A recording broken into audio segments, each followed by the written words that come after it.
Boa noite, Igreja Paz de Jesus Cristo, amém? Você pode ficar de pé e continuar de pé. Já deixa a sua Bíblia separada aí, Deuteronômio capítulo 30, tá bom? Deuteronômio 30, a partir do verso 16, a gente já vai ler. Vamos cantar uma canção antes? Sei que estás aqui, Senhor. Podes perceber quem sou. Podes ver se há em mim um verdadeiro adorador. A minha oferta eu ofereço a ti, Deus meu, pra reconhecer que nada tenho, tudo é teu. Diga, quero te adorar. Quero te adorar, ainda que a figueira não floresça. Quero me alegrar, mesmo se o dinheiro me faltar. A vitória vem, mesmo que pareça que é o fim. Pois tu és fiel, Senhor, fiel a mim. Diga, tu és fiel. Tu és fiel, Senhor, eu sei que tu és fiel. Tu és fiel, Senhor, eu sei que tu és fiel. E ainda que eu não mereça, permaneces assim, fiel, Senhor, meu Deus, fiel a mim. Fiel, Senhor, meu Deus, fiel a mim. Diga mais uma vez, tu és fiel. Tu és fiel, Senhor, eu sei que tu és fiel. Tu és fiel, Senhor, eu sei que tu és fiel. E ainda que eu não mereça, permaneces assim, fiel, Senhor, meu Deus, fiel a mim. Fiel, Senhor, meu Deus, fiel a mim. Amém? Vamos ler juntos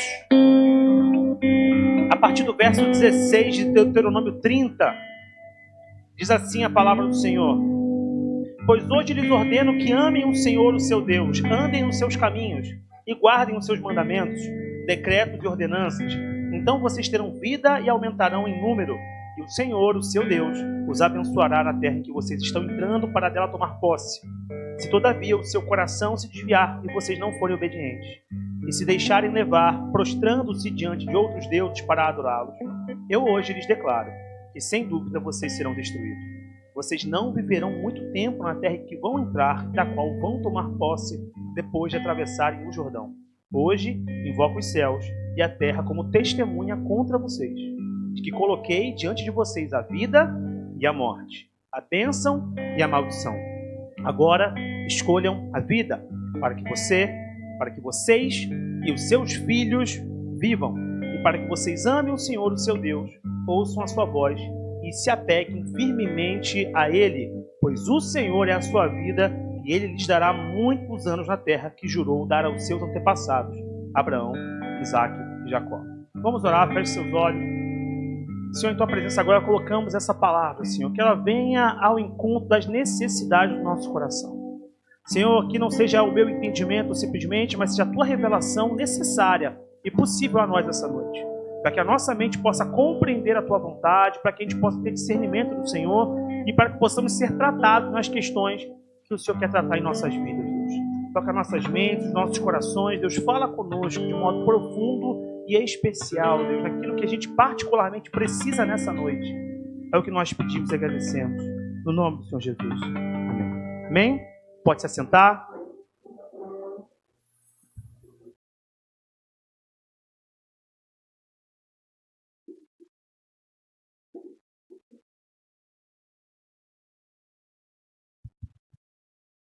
Pois bem, meus irmãos, diante de nós a gente tem um texto importante, Deuteronômio capítulo 30. Eu não vou me ater diretamente ao texto agora, eu volto ao texto mais ao final da pregação e você vai entender o porquê disso. Mas eu queria aproveitar um aspecto do texto que é o tipo de problema que ele traz, problema enquanto uma questão a ser tratada. E uma das questões que esse texto traz para a gente, que é um dos grandes temas, obrigado, é um dos grandes temas que nós temos na teologia, que é o tema da teodiceia. Quando eu falo isso, isso causa algum estranhamento, um certo medo, né? O que quer dizer teodiceia? Né? E no campo da teologia, no campo da filosofia, é a área que se ocupa do problema do mal. Né? O fato de que existe o mal no mundo, que o sofrimento está aí posto, e esse é um campo da filosofia e um campo da teologia que se ocupa especificamente dessa temática. E aí isso é traduzido para a questão cristã através de algumas perguntas. Por exemplo, por que um Deus bom e todo-poderoso permite que o mal prospere no mundo? Nós sabemos que o mal ele prospera em muitos lugares. Que há muita maldade, há muito sofrimento. E às vezes, acho que todos nós, em algum momento, já fizemos essa pergunta para nós mesmos. Por que Deus permite que o mal prospere? Por que Deus permite que os injustos tenham sucesso? Que a maldade aconteça na terra? Que o sofrimento pegue também os justos? Outra pergunta. Por qual Deus criou, por qual razão Deus criou um mundo onde o mal é uma possibilidade? Por que nós sofremos? Por que Deus não constituiu um mundo totalmente perfeito, sem a possibilidade do mal? E essa é uma pergunta importante. E eu sei do desafio que é trazer essa pergunta para a igreja, porque eu estou tocando num terreno que é muito, até perigoso. Porque isso às vezes mexe com os corações mais frágeis. De algumas pessoas que às vezes não pensaram nisso com profundidade e se veem diante de uma pergunta que, em inúmeras ocasiões, é mobilizada para trazer um questionamento na fé e no coração de cada um. Mas a palavra de Deus dá para a gente alguns horizontes, alguns nortes a esse respeito, e é sobre isso que eu quero falar inicialmente, para depois chegarmos ao texto de Deuteronômio que a gente leu. A primeira coisa que eu quero tratar nessa noite é sobre a existência do mal na perspectiva moral. E quem trabalhou isso não fui eu, quem primeiro trabalhou isso com mais maestria, com mais profundidade, foi um homem importante para a formação da igreja cristã de um modo geral, uma figura importante para o catolicismo, também é uma figura importante para nós naturalmente, que é Santo Agostinho. Foi um homem do século IV para o século V, do norte da África, e é uma figura fundamental para o pensamento cristão. É Agostinho, por exemplo, que desenvolve de modo mais profundo a questão do pecado original, enquanto um elemento que vai macular a experiência humana com Deus e vai nos afastar de Deus. Eu sinto que eu estou torto em relação à câmera. Comecei a perceber isso agora, eu acho que isso aqui é um pouco mais para cá. Isso está me incomodando profundamente. Mas eu estou incomodado aqui, mas tudo bem, vamos seguir. Eu me sinto torto aqui, né? Preciso chegar para cá. E Agostinho vai trabalhar essa temática, esse problema do mal. E segundo Agostinho, quando ele trabalha a questão do mal, ele fala o seguinte: olha, o mal não é uma verdade em si. O mal não existe concretamente. Na perspectiva agostiniana, o mal ele não é uma substância própria. Ele não está materialmente enquanto uma verdade. Ele é nada mais do que o produto da ausência do bem. E aí, traduzindo isso para uma perspectiva teológica, transcendental, é como quem dissesse assim: quando falta Deus, sobra o mal. É isso que ele está dizendo. Quando Deus não se manifesta, quando Deus não está presente, quando a obediência de Deus não está em nós, o mal, que é a ausência dessa porção divina do próprio Deus, da bondade de Deus, aí esse mal, ele prospera. E esse desdobramento, ele é necessário para que a gente tenha liberdade. Porque seria impossível você construir um mundo de pessoas livres onde o mal não fosse uma possibilidade. Porque para sermos totalmente livres, nós temos que ter a potencialidade de fazer o bem ou fazer o mal. Nós temos que ter a possibilidade de escolher. Nós chamamos isso de livre-arbítrio. Alguns irmãos nossos no campo reformado discutem um pouco esse termo e chamam de livre-agência. Não importa. É a capacidade do ser humano de fazer decisões conscientes diante daquilo que lhe é oferecido. Em alguma medida, todos nós, mesmo que sejamos pecadores e de algum modo vinculados, né, e comprometidos com esse pecado, com essa queda em Adão, porque nele todos caímos, embora nós também temos os nossos próprios pecados, né, nós façamos isso, ainda assim nós temos a possibilidade constante, diária, de tomar decisões. E para que haja de fato liberdade, nós não podemos ser robôs. Nós não podemos ser pessoas que são pré-arranjadas para fazer apenas o que Deus quer, independentemente dos nossos corações. O que a palavra fala para nós? Ela fala que Deus nos faz a sua imagem e semelhança. O que significa isso? Que nós temos potência de agir. Nós temos a capacidade de tomar decisões, de sermos criativos e de dar encaminhamentos para a nossa própria história. Isso não quer dizer que os resultados dessas escolhas serão sempre bons. Mas o fato é que escolher é parte da experiência humana. E nesse sentido, portanto, o mal, enquanto algo produzido, é possível porque vivemos num mundo de pessoas que são livres em algum sentido, pelo menos dentro de um certo limite, naturalmente, permitido por Deus. E, portanto, o mal pode prosperar nesse mundo. Então, nesse sentido, Agostinho procura responder esse dilema. Ele fala que o mal existe, porque se não existisse a possibilidade do mal, ninguém de fato seria livre, todo mundo só faria como robô o que Deus quer, e, portanto, todos são condicionados. E como o homem não é condicionado, o mal tem que ser uma possibilidade, embora para nós não seja um desejo. Acho que a resposta de Agostinho é bem interessante. Ela contribui para a gente poder pensar a questão do mal moral, o mal que é produto das nossas escolhas. Por que eu sofri? Porque a outra pessoa que tinha maldade no seu coração, que tinha uma inclinação para o mal, foi lá e fez uma maldade contra mim, e aí eu sofro. Mas isso é possível no mundo onde cada um faz decisões, e as decisões podem vir contra a minha pessoa. Então, Agostinho contribui bastante, e eu acredito que esse argumento dele seja eventualmente mobilizado. Aliás, ele é bem recorrentemente mobilizado em discussões dessa natureza. No entanto, se nós formos bem honestos e bem sinceros, a gente precisa reconhecer a existência de outro tipo de mal. Outro tipo de mal que escapa à explicação de Agostinho. E que alguns teólogos falam que é o grande gargalo e a grande dificuldade teológica. É a resposta teológica mais difícil, porque é a resposta teológica que nós não temos. Já antecipo isso. Eu vou te dar uma palavra agora que não tem uma resposta absoluta. Mas eu vou te mostrar que não ter essa resposta também é propósito de Deus. Qual é a parte da resposta, qual é a parte da questão que nós não temos acesso? É porque existe o mal natural. O que é o mal natural? Não é o mal moral, não é o mal produzido por uma pessoa. É o mal, por exemplo, que é produto de uma desgraça da natureza, de uma enchente que destrói. Isso não é produto da escolha de ninguém, da decisão de ninguém. É algo da natureza, o mal natural, ou outros males, por exemplo, como doenças, ou uma dor de barriga que você sente, é um mal natural, é um desconforto. E a palavra de Deus mostra para a gente que esse mal ele é real. E ele bota para a gente algumas perguntas, né? Por que existem dores produzidas pela natureza e pelas circunstâncias que não são necessariamente produzidas por outros homens? Por qual razão Deus permite que sintamos dor? Deus poderia não deixar a gente sentir dor. Tudo bem, tem o mal moral, mas não tem o mal físico. Por que Deus permite que sejamos flagelados pelo mundo natural e até por forças espirituais? Qual é o grande propósito de Deus com isso? E a verdade, a resposta mais sincera que eu posso te dar essa noite é que a razão por trás disso não é plenamente explicada pela palavra. Eu sei que isso pode ser muito desconfortável. Eu te trouxe perguntas muito provocativas para no final te falar que não tem uma resposta plena para isso na palavra de Deus. Essa resposta te traz desconforto, mas se a gente for muito sincero, a gente vai reconhecer que as Escrituras não se ocupam de responder isso de maneira total.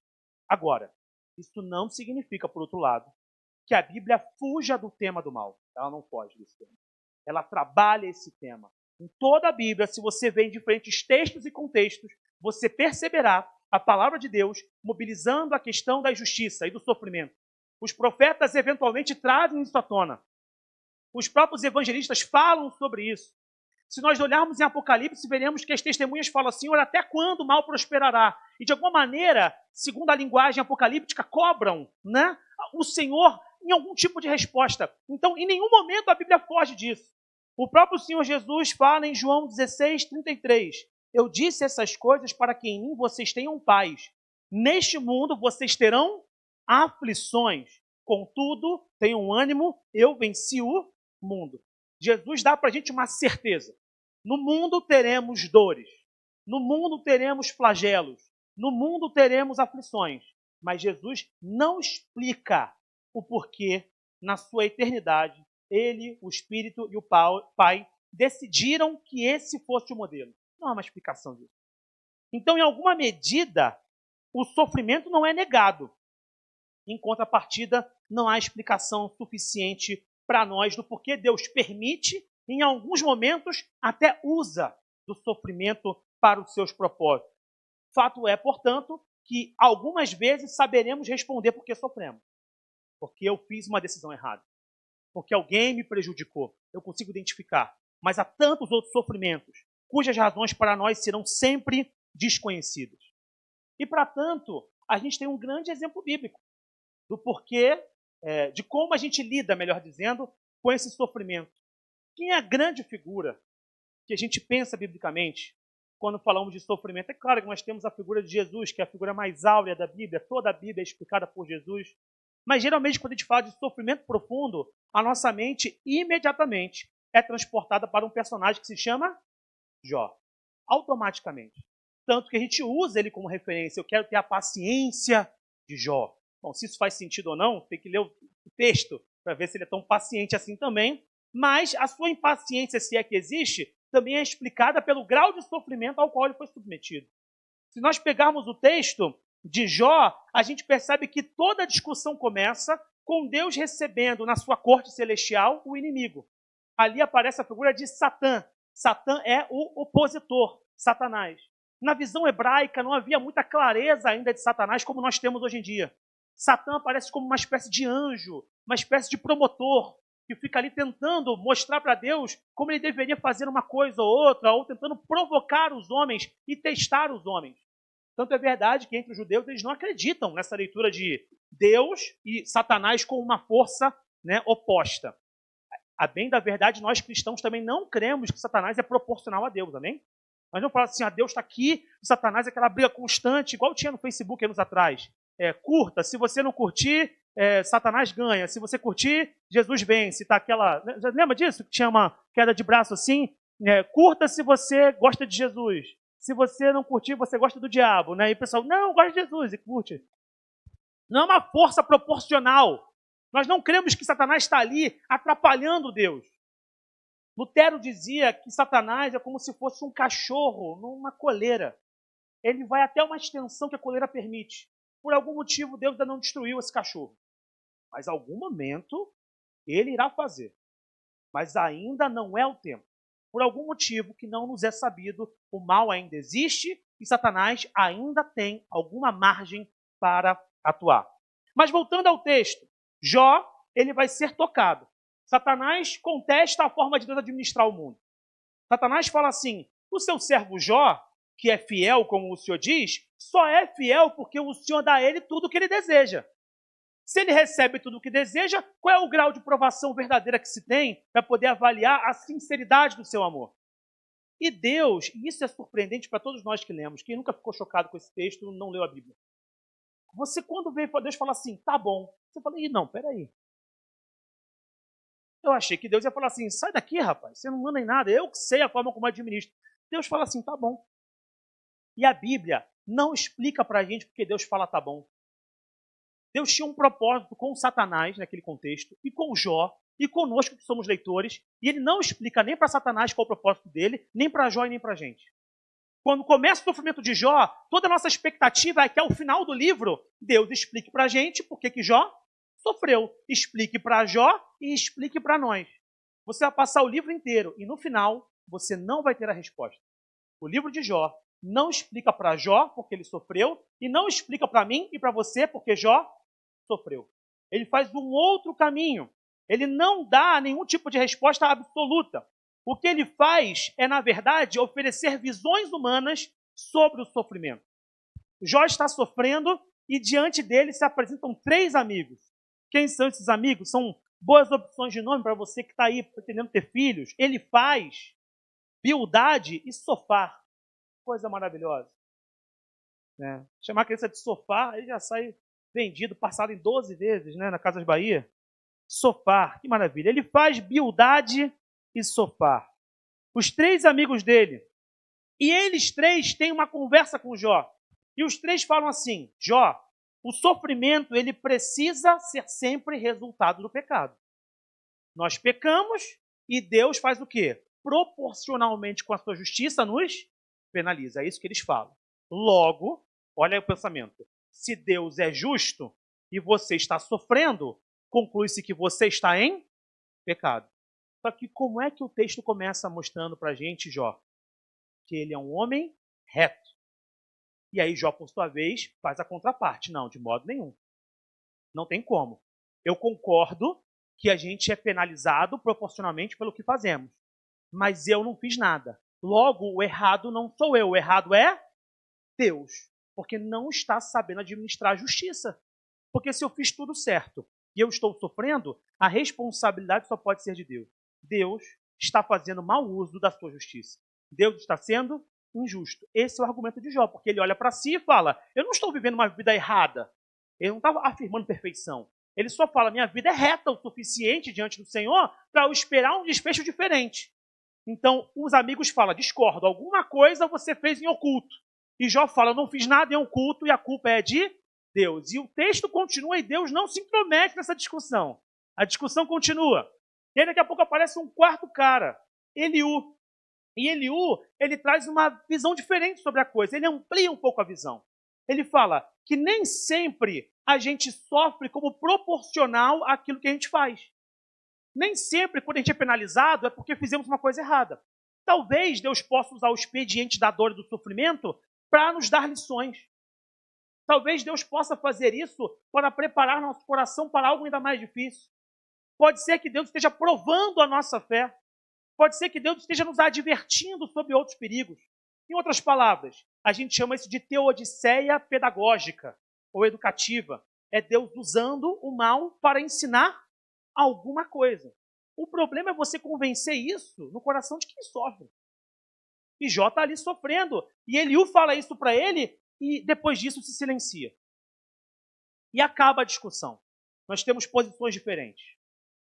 Os 3 amigos falam que, na verdade, Jó pecou e por isso sofre. Jó fala que não pecou, então injusto é Deus. E Eliú fala que talvez Jó seja justo, mas a percepção de justiça que nós tenhamos seja errada. Deus não precisa ser o recompensador proporcional de tudo no microgerenciamento da vida. E aí, para resolver a questão, quem aparece ao final para Jó? O próprio Deus. O próprio Deus fala assim: muito bacana a participação de vocês, foi ótima, contribuição importante da sabedoria humana, agora deixa que eu falo com vocês. E quando Deus se apresenta para Jó, Deus não responde às perguntas de Jó. Jó pergunta porque ele sofre. E o que Deus responde? Deus responde que, na verdade, Jó não tem perspectiva suficiente sobre a vida para fazer afirmações tão grandes como aquelas que ele faz. Deus fala que as convicções de Jó são fortes demais, mas a visão dele não é abrangente o suficiente. E aí Deus leva ele numa viagem narrativa. Fala: onde é que você estava quando eu estabeleci os pilares do mundo? Onde é que você estava quando eu construí as coisas, quando eu fiz os animais, quando eu alimentei esse, aquele? Onde você estava, Jó? Deus começa a mostrar que ele é o criador e mantenedor de toda a ordem e que ele microgerencia o mundo segundo os critérios dele e que existe uma complexidade nesse microgerenciamento que nós, na nossa percepção de mundo, limitado aos nossos poucos anos, não temos condições de compreender. Deus não fala para Jó que ele está sofrendo por um erro dele. Deus não fala nada. Deus simplesmente fala: você precisa confiar em mim nesse processo de dor. É isso que Deus está falando para Jó. E talvez seja isso que você precisa ouvir essa noite. Você precisa confiar em Deus nesse processo de dor, nesse processo de sofrimento. Deus sabe o que você está passando, Ele não é indiferente. Ele não aparece para falar com você essa noite, tal como apareceu para Jó, mas Ele usa a palavra dele para comunicar uma verdade para você. Ele se preocupa com essa dor e com esse sofrimento. Ele não é indiferente a isso. E ele fala: Jó, na verdade, existem 2 monstros. Na linguagem judaica antiga, são 2 monstros como se fossem fruto do imaginário do poder, que é o Behemoth e o Leviatã. E o que Deus fala? Que ele controla esses seres.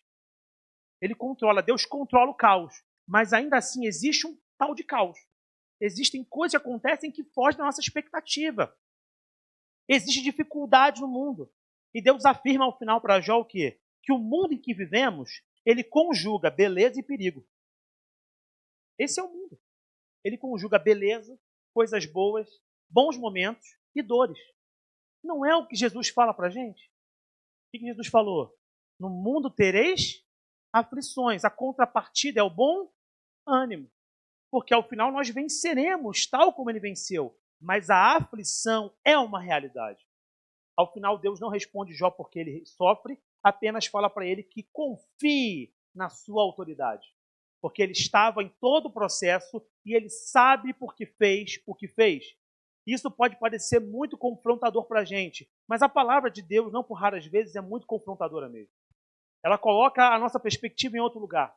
E talvez muitas vezes você coloque diante de Deus perguntando por que Deus faz certas coisas. E Deus está te respondendo falando, você não tem perspectiva suficiente para entender o que eu estou fazendo. E você precisa confiar no que eu estou construindo na sua vida para você. Deus pode usar então uma teodiceia educativa. Talvez no futuro Deus possa nos falar porque sofremos. O nome disso é teodiceia adiada. No futuro, Deus vai nos falar, olha, o sofrimento existia por esse motivo, por esse propósito. É uma possibilidade. E diante disso, algumas pessoas falam assim, mas esse mal natural, ele não é produto do pecado humano? Quer dizer, o homem pecou e ele sofre fisicamente. Eu quero apenas deixar um apontamento aqui de que não necessariamente isso não é uma visão comum a todos os teólogos. Há quem afirme que foi o pecado que criou o mal natural. Mas há quem afirme que não é bem assim, porque a Bíblia não nos confere certeza plena sobre isso. A Bíblia fala que o pecado degenera a criação, dificulta, mas não fala que o pecado é a origem de uma eventual dor. Vamos exemplo disso? Para você não ficar nas minhas palavras, que você vê na palavra de Deus essa possibilidade interpretativa? Isaías 24, eu vou ler para você, você não precisa nem abrir, vou abrir aqui ao fundo, mas se você quiser abrir para poder anotar, fica à vontade. Isaías 24, dos versos 3 ao verso 10, dos versos 3 ao 10, diz assim, a terra será completamente esvaziada e saqueada. O Senhor falou. A terra lamenta e seca. Sim, o mundo definha e murcha. Até mesmo os mais nobres da terra definham. A terra sofre por causa do pecado de seus habitantes. Pois transgrediram as leis de Deus, violaram seus decretos e quebraram sua aliança eterna. Por isso, a maldição consome a terra. Seus habitantes pagam por seus pecados. São destruídos pelo fogo e apenas alguns sobrevivem. O vinho novo seca e as videiras murcham. Os que festejavam agora gemem. O som animado dos tamborins cessou e já não se ouvem os gritos alegres de celebração. Os acordes melodiosos da harpa se calaram. Acabaram-se as alegrias do vinho e das canções. A bebida forte tem gosto amargo. A cidade se contorce em meio ao caos. Todas as casas estão trancadas para que ninguém entre. O que a palavra nos mostra? Que a degeneração do pecado alcança o mundo. E ele é degenerado. Por isso que a palavra diz que no final haverá um novo céu e uma nova terra regenerada, como ajuste dessa degeneração. No entanto, a palavra não nos dá plena certeza de que a dor seria impossível mesmo se o homem não pecasse. Quero que você entenda isso. É difícil fazer doutrina sobre isso. Eu quero só deixar aberta a possibilidade de você pensar a esse respeito. E eu quero dar 2 exemplos disso. João, capítulo 9, do verso 1 ao 3, diz assim, ao passar, Jesus viu um cego de nascença. Seus discípulos lhe perguntaram, mestre, quem pecou? Este homem, os seus pais, para que ele nascesse cego? Ele ou os seus pais? Disse Jesus, nem ele, nem seus pais pecaram. Mas isto aconteceu para que a obra de Deus se manifestasse na vida dele. Deus usa o expediente da dor para um propósito. Outro exemplo disso, Gênesis 3,16, diz assim, quando o Senhor declara para homem e mulher as suas penalizações como produto das suas falhas. Para o homem ele coloca o quê? Que ele vai suar mais para poder tirar o fruto da terra. Veja, e algumas pessoas falam assim, tá vendo? Eu tenho que trabalhar amanhã porque Adão pecou. Como se o trabalho fosse o produto do pecado. O trabalho não é produto do pecado, é o enfado, é o cansaço, é o desgaste. Percebeu? Essa canseira que você fala assim, nossa, que luta é sobreviver. É isso aí. É esse o problema. Porque o homem foi feito para administrar o jardim, administrar o tabernáculo do Senhor, se relacionar com Deus, para dominar sobre todos os demais animais e plantas. Isto é trabalho. Todo tipo de potência de agir nesse sentido é trabalho. Uma mãe que fica em casa cuidando dos seus filhos, ela está trabalhando? Óbvio. É um tipo de trabalho, ela está executando uma função. É porque a gente pensa em trabalho sempre com as coisas corporativas, né? Eu tenho um crachá, eu chego e falo, galera, tomo um cafezinho antes. Isso é trabalho. Não, qualquer energia despendida para a construção de alguma coisa é o que a gente chama de trabalho. E o homem foi feito para o trabalho, não para a preguiça. No entanto, o enfado excessivo é produto do pecado. E para a mulher, ele declarou, multiplicarei grandemente o seu sofrimento na gravidez. Ele não fala, colocarei sofrimento. Ele fala o quê? Multiplicarei. Então, talvez, isso é uma possibilidade, amém, irmãos? Naquilo que a gente tem certeza, a gente afirma. No que a gente está em dúvida, a gente deixa em aberto, porque são visões teológicas sobre isso. Mas multiplicar só faz sentido se houver alguma coisa. Multiplica por zero, você não vai ter nenhum acréscimo. Você tem que multiplicar por algum valor real. Então, talvez a dor fosse algo possível ao homem e à mulher. Se Adão escorregasse e batesse a bunda no chão, ele não sentiria dor nenhuma? Se Eva pisasse numa pedra pontiaguda, será que o corpo dela não ia dar uma resposta para ela? Será? Percebe? Às vezes a gente fica com esse olhar como se fossem seres etéreos. Assim, é um fantasminha camarada. São pessoas de carne e osso e Deus colocou esses mecanismos de resposta para poder serem úteis a nós. A dor talvez fosse uma coisa possível. O próprio Jesus, que é homem perfeito, que não nasceu como produto do pecado, sentia dor. Percebe como, às vezes, a gente tem afirmações muito categóricas de coisas sobre as quais nós precisamos ter mais cuidado? Talvez a dor fosse uma realidade. E talvez Deus tivesse um propósito para isso. Sabe qual é o meu chute? Que a dor, o mal natural, é necessário para que você saiba que existe mal moral. Como assim, Igor? Só uma pessoa que faz mal a outra, ela sabe que fez mal porque aquele que sofreu mal demonstra o sofrimento. Se eu dou um soco em alguém, ela precisa sentir dor para evidenciar o mal da minha moralidade. Percebeu? Se eu tivesse um mundo onde o mal natural e a dor não fosse possível, eu poderia socar pessoas e não seria nenhum problema. Porque tá tudo certo. Eu estou socando, ninguém sente nada. Mas não é essa a realidade. Deus deu para a gente instrumentos para te identificar limites. E talvez a dor, num limite programado por Deus, fosse um instrumento possível. Mas eu não quero aqui fechar uma possibilidade plena. Eu quero deixar claro que isso é um debate bíblico, ok? No campo da teologia, esse debate está colocado. A Bíblia, por exemplo, ela, nesse sentido, ela acaba abrindo para a gente mais perguntas que respostas. Por exemplo, uma pergunta: havia possibilidade de dor antes da queda? Meu chute é que sim. Tem gente que fala que não. E são meus irmãos em Cristo, vão morar no mesmo céu. Com o Senhor a gente descobre depois. Se a humanidade não pecasse, haveria dor? Qual seria a sua extensão? Se sim, qual seria a extensão da dor? Esse corpo natural estaria sujeito a algum tipo de enfermidade? Como seria a vida sem o pecado? Não sabemos. A Bíblia não responde. O que a Bíblia fala simplesmente é que o homem tinha potencialidade de ser eterno. Potencialidade. Quando é que o homem ficaria eterno? O homem era eterno e perdeu a eternidade? Não. O homem era mortal e receberia do fruto da vida, da árvore e ali ele alcançaria a eternidade. E para nós hoje? Qual é o nosso fruto da árvore da vida? Jesus. Nós somos seres que têm mortalidade limitada aqui, a vida limitada, porém, temos a certeza da eternidade com o Senhor. Essa dádiva que seria dada a Adão se ele não pecasse, é nos dada hoje por graça através de Cristo. Então, o que a gente tem de certeza é isso aí.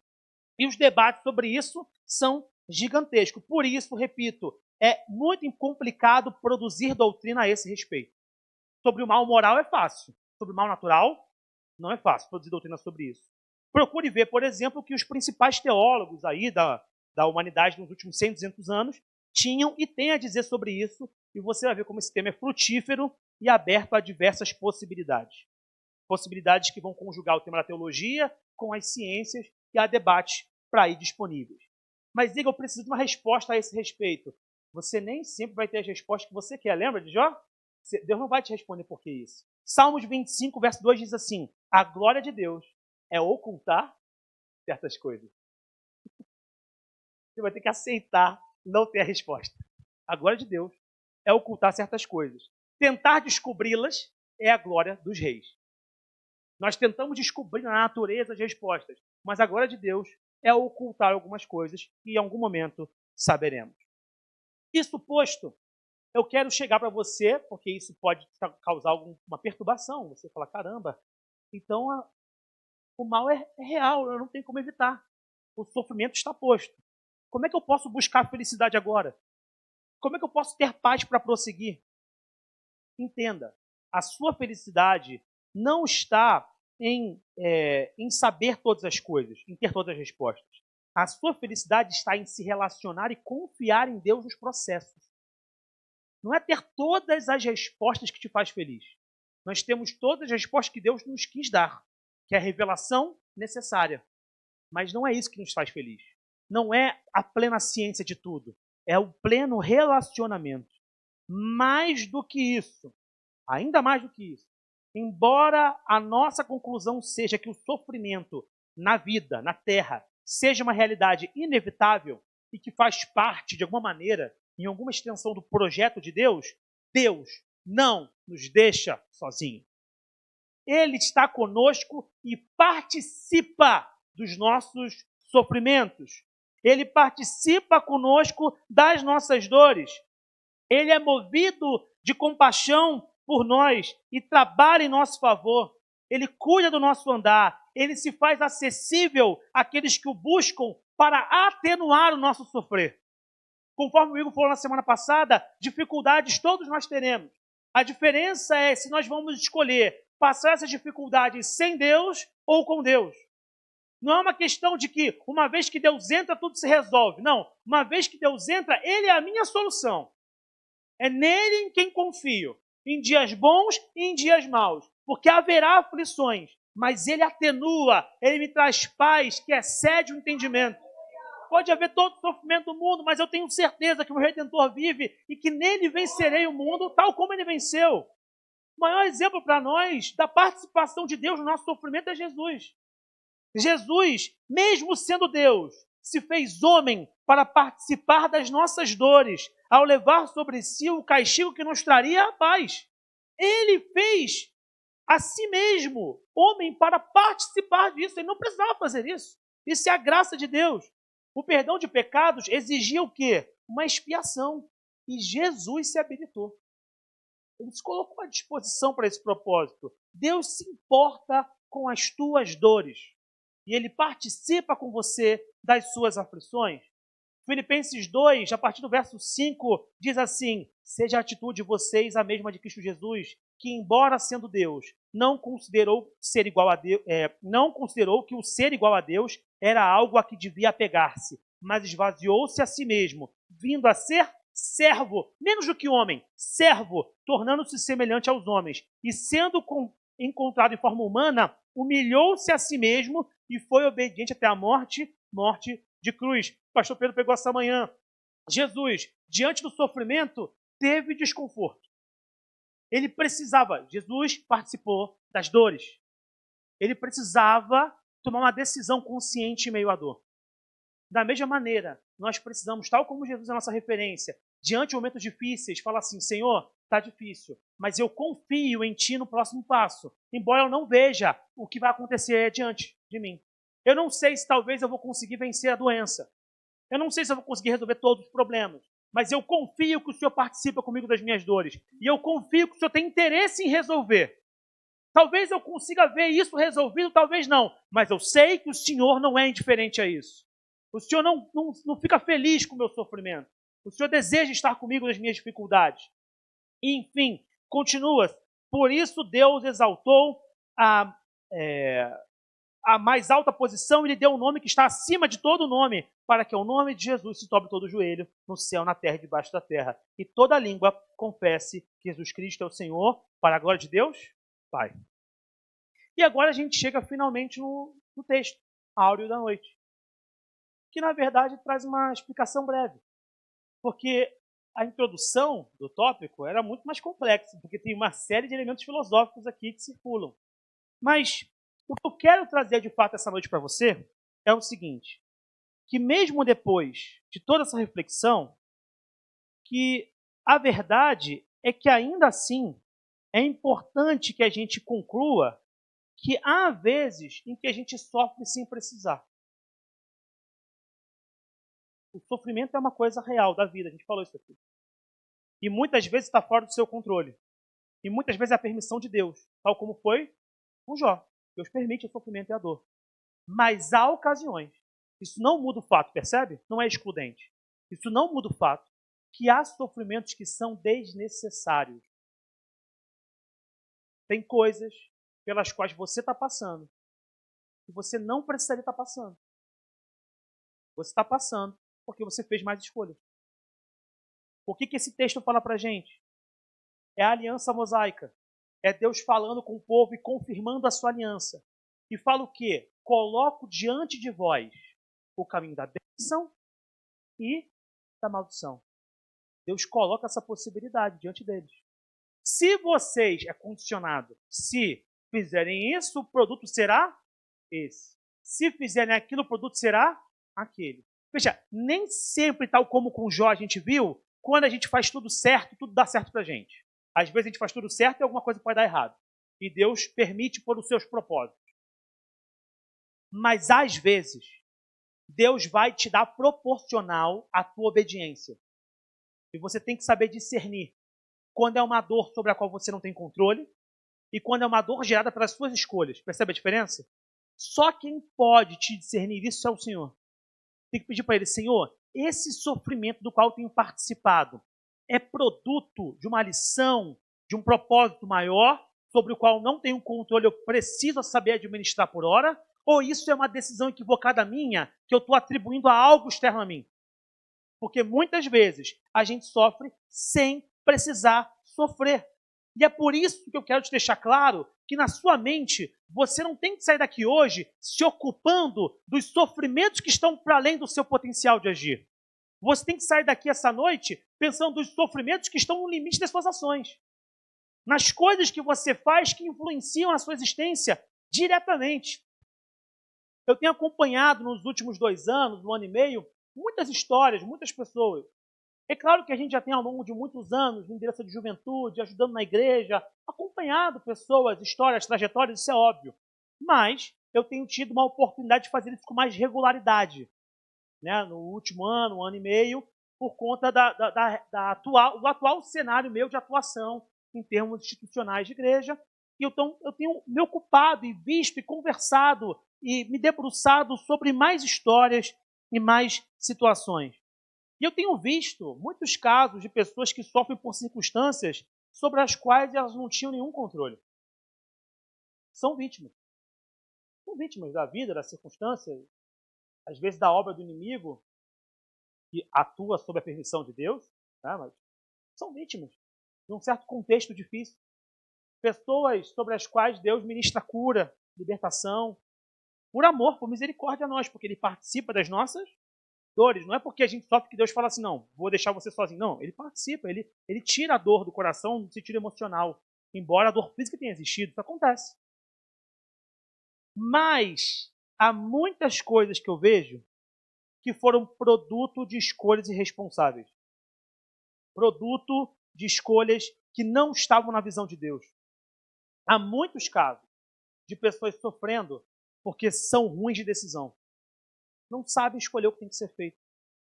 Quando eu era mais novo, criança, meu pai costumava me dizer o seguinte, que eu seria mais feliz se eu errasse menos. Lembra disso? Sempre falava isso. Filho, é mais feliz quem erra menos. É mais feliz quem erra menos. Você tem possibilidade de fazer o que é melhor? Faz o melhor. Se tem possibilidade de estudar ou não fazer nada, estuda. Porque lá na frente isso paga. É mais feliz quem erra menos. É um conceito simples. Mas como é difícil muita gente entender isso? Como é difícil introjetar essa verdade? Que é a verdade da palavra para nós também. Há muitas decisões que atrapalham inúmeros encaminhamentos. E não é que Deus não possa mitigar as nossas dores ou nos ajudar a superar. Mas às vezes você não precisava passar. Percebeu? Você passa por uma decisão errada e depois você pede a Deus misericórdia. E Deus, por misericórdia, trata o seu coração. Mas a pergunta é, por que, que você deixou passar? Por que, que você fez uma escolha que te colocou diante de Deus pedindo socorro, sendo que você podia ter feito uma decisão que não te colocaria inicialmente nesse problema? Por quê? Por que, em vez de obedecer, sacrificar? Por quê? Por qual motivo? O que nos leva a tomar decisões tão equivocadas? Nós não precisamos acumular sentimentos de perda. Nós não precisamos ficar sofrendo desnecessariamente. Porque veja, a palavra de hoje, ao revelar a verdade do sofrimento, visa ao mesmo tempo te mostrar que há sofrimentos que são desnecessários. Você não precisava estar passando. É melhor fazer o que é digno aos olhos do Senhor. Quantas vezes já atendi pessoas, não sozinho, né? Com a comunidade, pessoas que atendem. Amém? Legal? Que a gente vê que a pessoa sofre e a palavra que a pessoa recebe claramente é essa, porque escolheu mal o seu cônjuge. Porque uma mãe virou, eu falo isso para os não casados aqui, porque uma mãe virou e falou, minha filha, tem certeza? Já vimos casos assim. Minha filha, tem certeza? Presta atenção nessas características. Olha como essa pessoa é. Olha o que ela está fazendo. Olha as decisões dela. E a pessoa vai lá e casa. E até tem coisas boas, porque é possível tirar coisas boas mesmo de cenários ruins. Às vezes vem 2 ou 3 filhos maravilhosos. Mas o sofrimento do casamento de uma pessoa que às vezes era violentada fisicamente, que ouvia impropérios, que sofria. E não que Deus seja indiferente ao sofrimento, mas esse sofrimento era desnecessário. Se ela tivesse percebido as características do indivíduo, assim, incapaz, inapto, violento, com quem ela estava se relacionando. Às vezes o que você precisa não é de uma revelação plena, é só de um discernimento. E quantos de nós estamos pedindo isso a Deus? Temos pedido a Deus dons os mais variados. Temos que pedir mesmo. Cabe a nós requerer de Deus, pedir ao Senhor dons de cura, maravilhas. Mas peça discernimento. Para tomar decisões básicas, simples. Para você ser mais feliz. Há pessoas que escolhem mal as amizades. Andam com gente que não quer nada, que não quer saber de Deus, que não tem interesse nas coisas de Deus, que vive uma vida devassa, mundana, ou que vive uma vida dupla. Que estão na igreja, tem ministério e não sei o quê, e faz, acontece. A gente encontra isso aos montes, inúmeras vezes. Quantos atendimentos de pessoas que têm cargo pastoral, cargo de líder disso, líder daquilo, mas a vida é uma bagunça. É melhor que tivesse perdido, porque a pessoa pelo menos saberia que está perdida. O pior é quando a pessoa está perdida e acha que está encontrada. É muito pior. Porque ela acha que está tudo bem, porque ela está na igreja. Ela está perdida, ela está indo com passos largos para o inferno, num caminho açucarado para o inferno. Que ela acha que é de bênção, porque estou na igreja. A igreja está cheia de gente convencida do poder de Deus. Mas tem pouca gente convertida e transformada de verdade por aí. O evangelho cresce no Brasil numa proporção gigantesca. Será que o amor a Cristo acompanha essa proporção? Será que a conversão dos corações para algo diferente acompanha isso? Ou será que estamos tão acostumados, tão inebriados, tão anestesiados com o culto e dinâmica de igreja, que nós estamos deixando o tesouro que é Jesus para o segundo plano? E é isso que eu tenho percebido muitas vezes. E tem gente cristã que não percebe os buracos no qual se mete. Pessoas que tomam decisões precipitadas nos relacionamentos familiares. Entram em conflitos e não se resolvem. Entram em problemas e não se ajustam. Não conversam. Não superam. E aí um dia perde a pessoa. Porque todo mundo morre. E aí fica sofrendo. Porque não se resolveu quanto era tempo. É um sofrimento desnecessário. Vai chorar para sempre, porque podia ter falado com seu primo, com seu irmão, com sua mãe, com seu tio, com a sua avó, se resolvido, conversado, seguido vida. Talvez nem seria a mesma amizade que outrora, mas pelo menos teria uma paz, teria uma satisfação, uma tranquilidade, teria um poder de Deus ali manifesto em meio às lutas, mas não faz isso. Depois a pessoa morre e você fica com um manto de sofrimento para sempre. E Deus pode cuidar desse sofrimento do seu coração, se esse é o seu caso. Mas a pergunta para você que não passou por isso ainda: por que deixar isso acontecer? Por que deixar isso acumular e não resolver antes? Pessoas que escolhem produzir o mal ao invés do bem. Gente crente. Ela vem à igreja, sabe a Bíblia toda, mas ele escolhe conscientemente a maldição em detrimento da bênção. Escolhe fazer o mal para os outros ao invés de fazer o bem. Que tipo de cristianismo é esse? Fundamentado no nosso querer. Há pessoas que preferem usar a boca para destruição ao invés de edificação. Você chega perto, você já sabe que vem laço, já sabe que vem uma coisa ácida, sabe que vem uma língua perniciosa. Pessoas que escolhem e se permitem e vivem falando mal e produzindo coisas ruins. E deixa eu te falar uma coisa: não tenha medo de romper. Não tenha medo de romper. Deus vai honrar suas decisões. Não tenha medo de romper, porque o que Deus quer é servos posicionados. Isso não quer dizer, meus amados, que a gente não possa discutir as questões da vida, entenda isso. Eu estou falando de uma maledicência intencionada, de uma maldade colocada do coração para fora, para seduzir mentes e corações e trazer confusão, trazer dissensão, espírito de divisão. Fuja disso. Ah, mas é meu amigo da outra igreja que a gente está há 20 anos juntos. Chama ele, como fala Mateus, e corrija-o, porque você o ama. Porque aquele que ama corrige. Fala assim: está errado, cara. Vamos acertar isso. E se não for possível, você chama testemunhas e corrija-o. Se ainda não for possível, a comunidade. Não sendo possível, tenha por gentio, por publicano e siga a sua vida. Faz o que você quiser. Agora, o que nós não podemos é deixar que esse tipo de coisa macule nosso relacionamento com Deus. Porque Deus não se deixa enganar. Você pode chegar aqui com cara de crente, com fala de crente, com roupa de crente, com jeito de crente, com estética de crente, com gramática de crente, mas Deus sabe quem você é. Deus conhece você, Deus me conhece. Ele sabe que se eu fizer tipo aqui, algum dia, pode não ser agora, mas algum dia eu vou pagar por isso. Algum dia, Deus dará a justa retribuição. Aqui na terra, não é tudo proporcional, mas haverá um dia da justa retribuição. E a palavra de Deus fala, que muitos falam: Senhor, eu te conheço, Senhor, em teu nome eu fiz. E ali há choro e ranger de dentes. Porque são pessoas que falam que conhecem o Senhor, mas não amam o Senhor de verdade. Pessoas que preferem viver de amargura, ao invés de perdoar. Deus coloca a bênção do perdão e a maldição da amargura, e a pessoa abraça a maldição da amargura. Pessoas que falam mais do que deviam. Tem gente que tem boca muito grande. Fala demais, entrega tudo, guarda o teu coração. Tem coisas que você não conta para os outros. Conta quando tiver a bênção na mão. Nem todo mundo que sorri está feliz. Preserva, cara. Não vou contar para todo mundo que é meu amigo, larga de ser bobo. Tem gente que quer te ver feliz, mas não melhor do que elas.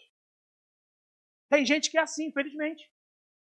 Só o tempo e a convivência te faz revelar quem é amigo de verdade. Tem que ter paciência. É um negócio devagar. Não dá para... Não, mas ele é legal. É gente boa. A serpente também pareceu maneirona. Altos papos com Eva. Ih, não, vai ser bom demais. Você vai descobrir um mundo na tua frente. Não caia nessa. Pessoas que preservam a preguiça em detrimento da diligência. É jovem, me desculpa o termo, mas vive uma vida assim de vadio. Não quer nada com nada. É a geração nem estuda, nem trabalha. Faz nada. E os anos estão passando. Um dia, a fome vai bater na porta. Você não vai passar a fome por misericórdia. e porque os teus irmãos, que são essa comunidade, vão te socorrer. Mas você vai viver o que não precisava viver. Vai passar vergonha e constrangimento que não era necessário. Mais do que isso, vai deixar de realizar a obra de Deus, porque a palavra de Deus fala para a gente o quê? Que é melhor é dar, melhor é promover, melhor é fazer, melhor é construir, melhor é honrar a Deus com os meus recursos. Isso é melhor. E o teu recurso é a tua vida, é o teu tempo, é a tua energia. E você usa isso mal, você coloca isso na sua cama. Ah, preguiçoso. Meu tempo chega. Digo, a palavra é dura. É. Eu não sei se você esperava algo diferente, mas foi o que eu recebi. Não adianta ficar reclamando depois. Ninguém me dá oportunidade. Você cria a oportunidade? Você se disponibiliza? Você se coloca? Você se promove? Você demonstra as suas potencialidades? Gente reclamando, não fazendo. Não, mas ninguém me dá chance. Ninguém nem sabia que você queria uma chance. Ninguém está sabendo agora. Ah, eu queria uma chance. Poxa, eu não sabia. Você nunca falou nada. Nunca aparentou nada. Eu comecei a dar aula. Eu posso falar daquilo que eu vivo. Eu comecei a dar aula no primeiro período de faculdade. Hoje é fácil olhar. Hoje é fácil. Depois que já foi, é mole. Ah, fez doutorado, não sei o quê, também está num concurso público bom, não sei o quê. Isso não é vício, não, isso é virtude. Eu tive que cortar um dobrado para isso acontecer na minha vida. Comecei dando aula de graça, depois da graduação comecei a dar aula, ganhar um dinheirinho, e era longe pra caramba que eu trabalhava, aí veio o mestrado, aí casei nesse meio tempo, aí o concurso, aí o doutorado, aí o pós-doc, aí lá na frente, já vou profetizar pra minha vida, quando estiver lançando o livro, não sei o que, tarará, mas aí também, né, aí também não, com 18 eu estava plantando, eu vou colher, porque eu sei que eu estou plantando. E você quer colher também, mas não planta. Não, vai nascer da terra. Vai vir, a terra há de gerar. Não tem semente nenhuma na tua mão, tu não distribui nada, não faz nada para ninguém. A tua vida é um buraco, tu está sendo sugado por si próprio. Tu é o teu maior inimigo. Há pessoas que investem tempo errado. Pessoas que investem dinheiro errado. O cara consegue ter o coração aberto para comprar o maior lanche no McDonald's e não consegue ofertar. Isso é estranho. Me desculpa te falar isso. Tu é estranho demais. Se você acordar amanhã sem saúde, ninguém pode te dar de volta. Ninguém. Você pode estar vendendo saúde. Se Deus falar vem, você vai. Não tem controle na tua mão sobre isso. E aquele a quem deveríamos honrar os nossos recursos é desonrado porque preferimos o nosso ego. E depois queremos falar de dar o tudo para o Senhor. Mas no nosso bolso ninguém toca. O dinheiro que eu ganho, primeiro é de Deus. O meu sonho é ganhar mais, para dar mais para Deus. Isabela sabe, ela pode me contestar se eu estiver mentindo aqui, para levantar e falar, mentira, pode fazer. Ao longo de anos eu tenho falado isso, eu preciso ganhar novas fontes de renda, para poder abençoar mais a obra. Esse é meu coração. Espero que seja o seu também. O Senhor me prospera. Para quê? Para eu comprar um iate? Para mudar a vida de quem isso? Para botar Deus na obra, para melhorar a minha igreja, para botar em trabalho missionário, para doar cesta básica, para que as pessoas vejam que Tu és Deus na minha vida, para que o Senhor seja conhecido através dos meus recursos também. É para isso. Deus te dá esse recurso para você abençoar. Você está investindo teu dinheiro errado, cara. Você investe teu dinheiro em diversão e não em educação. Você investe teu dinheiro em satisfação pessoal e não em algo que vai te dar retorno no futuro, ou que vai abençoar a obra do Senhor. A gente troca a eternidade com Deus por um tempinho de prazer curto nessa terra. É errado. Há pessoas que se apegam a vícios e não conseguem mais fugir deles. Tem um monte de crente jogando esporte em bet. Um monte. Um monte. Abre lá o celular e faz a sua apostinha, a sua fezinha no Botafogo. Hoje o Botafogo leva. Hoje o Mengão leva. Hoje o Vascão levou. Olha que um Deus é bom. Cabo Daciolo orou. Vocês viram isso, Cabo Daciolo? Deus honrou, tá? Ele orou e o Vasco fez o primeiro gol em casa no campeonato e venceu. Na sua loucura, Deus honrou o Daciolo. Para você ver como Deus é misericordioso com aqueles que o buscam, né? Eu vou botar uma fezinha no Fluminense, a fezinha não sei o quê. Qual o problema? Ninguém tá vendo. E aí depois quer pegar esse dinheiro sujo e ofertar. Nesse caso nem precisa. Guarda a sujeira para você. Ou melhor, tenta se livrar dessa sujeira. E sabe qual é o problema? Tem gente que começa a se viciar e não consegue sair. Tem que sair. Eu não sei porque eu estou falando isso. Mas se há alguém nessa condição, hoje é dia de se colocar diante do Senhor. Tudo que eu falei acima são decisões pessoais. Coisas que você pode escolher. E que o Senhor espera que você confie nele, né? Que você coloque-se diante dele, que você entregue a ele seu tempo, energia, recursos, relacionamentos. É a minha oração todos os dias para Deus.